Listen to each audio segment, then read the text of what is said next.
Syederolun Sudirman alias Haji Uma, anggota DPD RI asal Aceh, Senin pagi memantau pelaksanaan ujian nasional di SMP Negeri 7 Lok Semawe.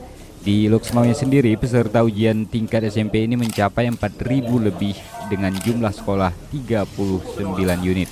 Dalam kesempatan itu, Sudirman menyebut bahwa penetapan kurikulum satuan tingkat pendidikan atau KTSP tahun 2006 dan 2013 masih mengambang.